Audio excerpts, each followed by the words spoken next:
네, 잘 쓰셨습니다. 아유, 앞 시간에 시간을 보니까 너무 길게 했더라고요. 아, 네. 자, 앞 시간 이어서 2교시 수업하도록 하겠습니다. 앞 시간 십자군 전쟁 했죠. 자, 그래서 이런 질문이 나오게 되는 것이죠. 과연 십자가 정신인가, 십자군 정신인가? 1219년에 제5차 십자군이 이집트에 있을 때 성프란치스코는 전쟁터를 넘어 이집트의 술탄을 만나러 왔습니다. 술탄이라고 하는 것은 무슬림 지도자를 일컫는 말입니다. 그는 매를 맞고 협박을 당했지만 술탄을 만나겠다는 의지를 굽히지 않았습니다. 그는 결국 술탄을 만나 복음을 전거했습니다. 술탄은 프란시스를 정중하게 대하면서 그리스도는 악을 악으로 갚지 말고 겉옷을 벗어주라고 했는데 왜 기독교인들은 우리나라를 침공했는가 하고 물었습니다. 프란시스는 그들이 그리스도의 이름을 욕되게 하고 우리들의 예배를 방해했기 때문에 침공하게 되었다고 답했습니다. 또 프란시스는 이슬람의 성직자와 함께 불타는 용광로 속으로 같이 들어가 자신들의 믿음을 시험할 것을 제의하기도 했습니다. 술탄은 그의 용기에 감동을 받아 조각된 상아 나팔을 선물로 주었습니다. 프란시스코 평신도 수도사였던 레이먼드 룰은 기도와 사랑과 눈물 순교의 정신으로 무슬림을 선교했습니다. 그는 무슬림에게 복음을 전하기 위해 그들의 언어, 문화, 변종을 배웠습니다. 그리고 학생들에게 이슬람을 가르쳤습니다. 또한 60세가 되었을 때 그는 무슬림과 약속을 지키기 위해 북아프리카를 3번 방문했습니다. 또 그는 몇 명의 개종자를 얻었으나 80세에 순교합니다. 그래서 이게 중요합니다. 기독교 성전은 힘으로 이루어지는 것이 아니라 오로지 사랑으로서만 가능한 것입니다. 기독교는 십자군의 종교가 아니라 십자가의 종교입니다. 그래서 무력을 하는 성교, 힘으로 하는 성교, 그것은 옳을 수가 없습니다. 자, 그 다음에 동서방교회의 분열과 비잔틴의 멸망에 대하여 살펴보도록 하겠습니다. 이슬람 세력의 확장으로 예루살렘 교회, 안디옥 교회, 알렉산드리아 교회는 무슬림의 손에 넘어갔지만 서방의 로마 가톨릭 교회와 동방의 비잔틴 교회는 교제를 유지하고 있었습니다. 서유럽은 9세기에 스페인에서 무슬림을 몰아내고 10과 11세기에 북부 스칸디나비아 반도를 선교함으로써 그 영향력을 확대했습니다. 비잔틴 교회도 루마니아, 불가리아, 러시아 등 슬라브족의 정교회를 전파했습니다. 그런데 어렵게 친교를 유지하던 동서방교회는 1054년 서로 상대방을 파문함으로써 분열을 가져오게 됩니다. 그 1054년 이것이 바로 기독교의 최초의 분열입니다. 그래서 동방교회를 동방정교회라고 합니다. 이 동방정교회, 이걸 orthodox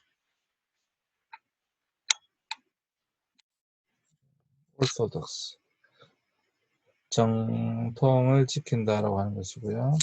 서방교회를 로마 가톨릭 교회 이렇게 이야기합니다.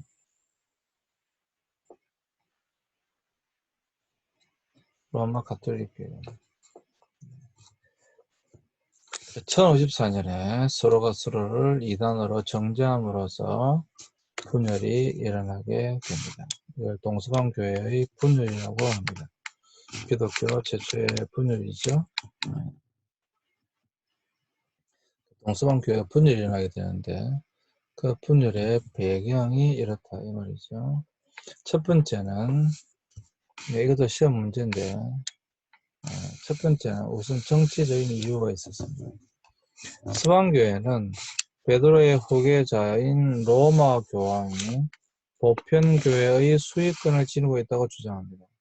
그러나 콘스탄티노플 총대 쪽에는 모든 감독들의 권한은 동등하며 로마 교황은 그 중에서 기능적으로만 우위에 있다고 했습니다. 그래서 결국에는 모든 것이 마찬가지지만 동서방 교회도 결국엔 첫 번째가 정치적인 이유로 갈라졌다 이 말입니다. 오늘도 마찬가지죠. 정치적인 이유로 갈라졌다.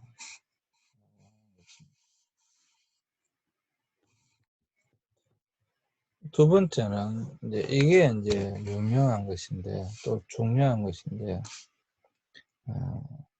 동서방 교회가 왜 갈라졌는가? 신학적인 이유 때문에 갈라졌습니다. 동방 정교회는 381년에 결정된 니케아 신조를 신앙 고백으로 사용했습니다. 그 신조는 성령은 아버지로부터 나오셨다고 명시되어 있습니다.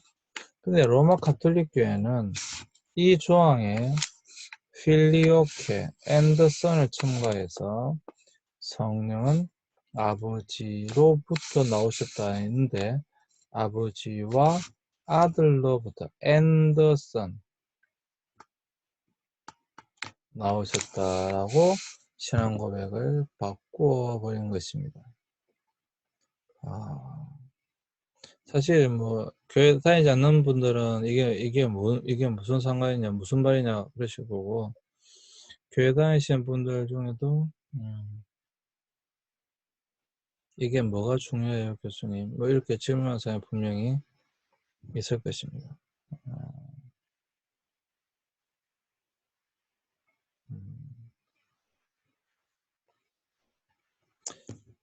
일단 본래 여러분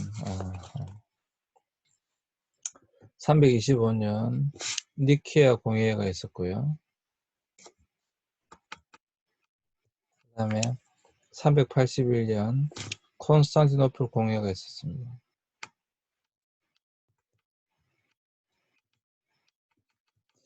그리고 이 두 공의회의 결론으로 나오게 된 신조, 신앙 고백이 바로 니케아 신조입니다.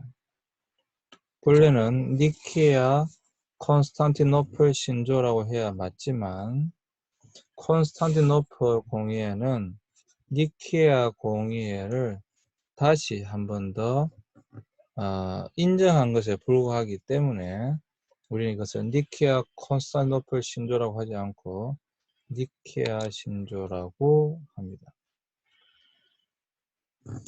근데 이 니케아 신조에 무엇이라고 되어 있냐면 성령은 아버지로부터 나오셨다라고 되어져 있는 것이죠.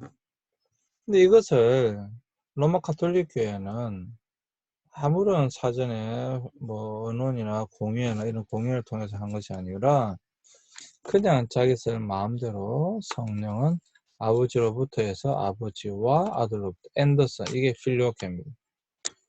나오셨다는 신앙 고백을 하게 되어진 것입니다. 이것이 그 유명한 필리오케 논쟁입니다.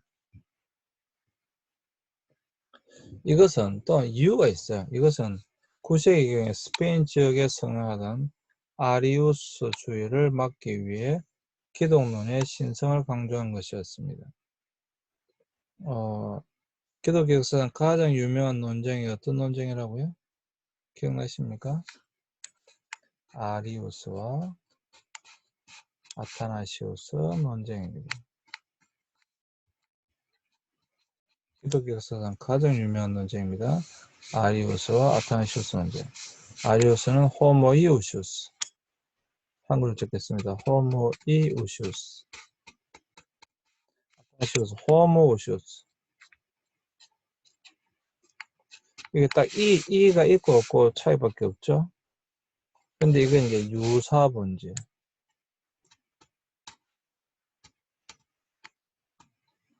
이거 여기는 호모우시우스는 동일 번지. 그래서 이 아리우스는 결국에는 예수님의 신성을 무시했던 것입니다. 그래서 이것을 이 아리우스주의자들의 어떤 그런 공격을 막기 위해서 예수님, 기독교는 예수님입니다. 예수님의 신성을 강조하고자 했던 것입니다. 사실 그냥 아무 이유도 없이 그랬던 것은 아니고요. 분명히 이들도 또한 예수님의 신성을 강조하고자 성령은 아버지와 아들로부터 나오셨다라고 하는 신앙 고백을 하게 되어졌던 것입니다. 그러나 동방교회는 서방교회의 이러한 독자적인 신조 변경에 강하게 반대했습니다. 사실 당연한 것이죠. 사실 당연한 것이죠. 뭐 사전에 언어를 하거나 회의를 한 것이 아니고 그냥 그냥 뭐 그렇게 이야기를 했으니까 그냥 뭐 당연히 그럴 수밖에 없는 것이지요. 아주 강하게 반대합니다.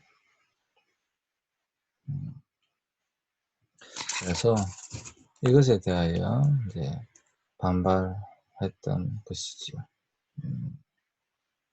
어쨌거나 이것으로 인하여 동방교회와 서방교회, 동방정교회와 서방 로마 가톨릭 교회는 이제 갈라지게 됩니다. 그러면 여러분들은 저한테 그럼 교수님 도대체 성령은 성부로부터 나온 것입니까? 성부와 성자로부터 나온 것입니까?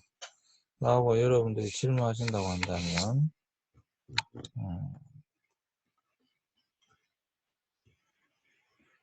네. 성령은 사실 성부로부터 나왔다라고 해도 뭐 그게 맞는 거고요. 근데 성부와 성자로부터 나오셨다 해도 여러분 그것이 꼭 틀렸다 이렇게 볼 수는 없습니다.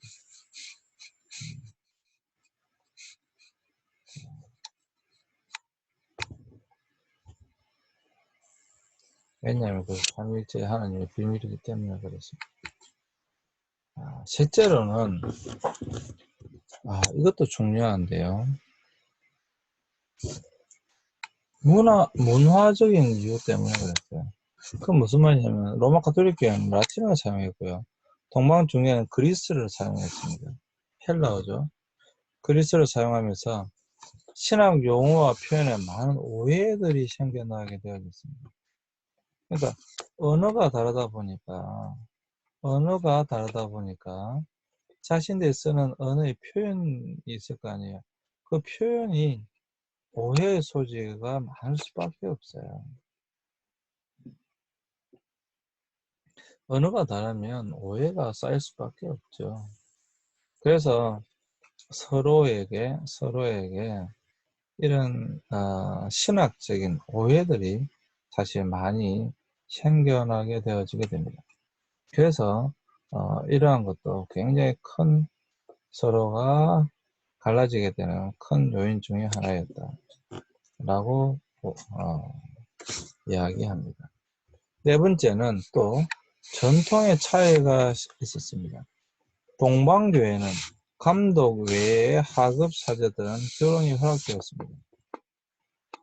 모든 사제들이 견진을 했지만 서방교회는 사제 독신주의를 옹호했고 감독만이 견진을 했습니다.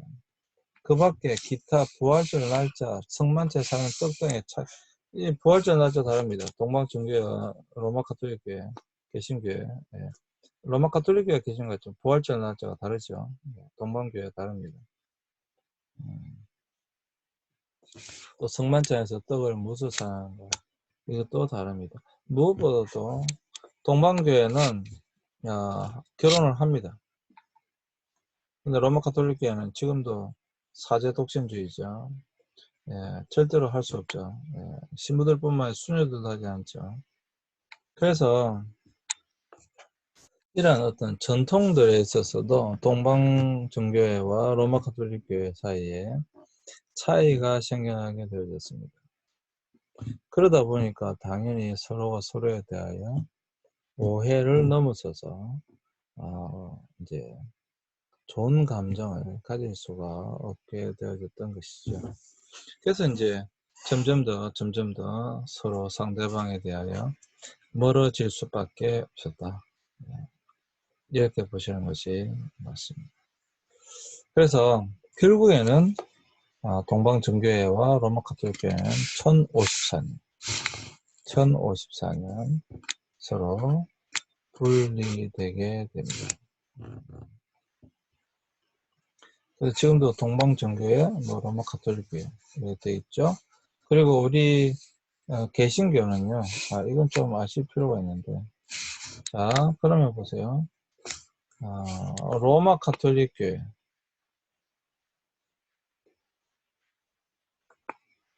그 다음에 동방정교회, 이렇게 최초로 분리됐다고 그랬잖아요. 그리고 우리 개신교는 어디로부터 나온 것인가? 로마 카톨릭 교회로부터 우리 개신교가 종교 개혁을 하게 되는 것입니다. 그래서 우리는 이 로마 카톨릭 교회 라인이에요. 동방정교회 라인이 아닙니다. 로마 카톨릭 교회로부터 종교 개혁을 일으킨 것이 바로 로마 카톨릭 교회로부터 떨어져 나온 것이 개신교입니다.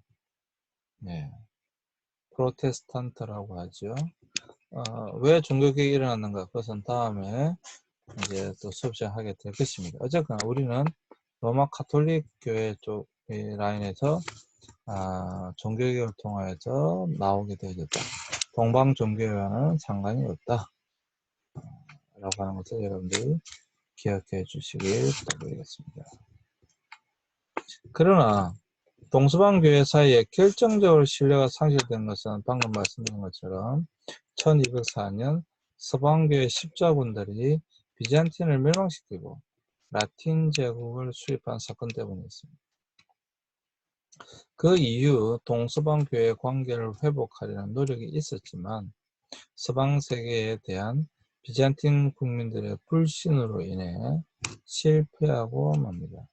결국 동방정교회 비잔틴은 1453년 멸망하게 됩니다.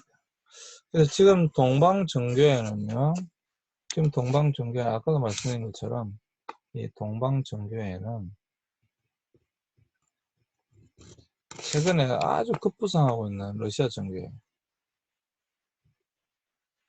아주 빠른 속도로 회복되었습니다. 러시아 정교회, 그 다음에 그리스 정교회, 그 다음에 옛날 러시아 구소련의 연방이었던 그 지역의 여러 나라들, 루마니아, 몰도바, 이런 쪽에 있는 나라들 다 정교회입니다. 그러나 물론 러시아 정교회가 크다고는 하나 지금 회복 단계에 있고요. 사실 로마 카톨릭 교회와 비교할 만한 그 정도는 되지 못합니다. 거의 사실 구소련 체제에서는 러시아 정교회도 거의 완전 몰락했었기 때문에 지금 많이 성장하고 있다는 것 뿐이죠. 그렇게 힘을 쓰지 못합니다. 이 이후로. 오히려 최근에 들어와서야 동방정교회가 살아나고 있다라고. 그래서 그런 것들을 여러분들이 기억하고 계시면 좋겠습니다. 네, 끝났습니다. 자, 오늘 수업은 여기까지 할 텐데요. 오늘 수업에서 굉장히 중요한 것은 십자군 전쟁. 십자군 전쟁에서 면죄부 판명. 이 면죄부는 워낙 중요하기 때문에 꼭 다음에 면죄부에 대해서는 다시 할 것입니다. 왜냐하면 이것이 종교개혁의 가장 중요한 원인이기 때문에 그렇습니다. 그래서 여러분 종교개혁할 때 또다시 하게 될 거고요.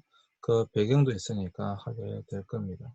그리고 십자군 전쟁이 남긴 그 이후에 십자군 전쟁의 결과 어떻게 되어졌는가?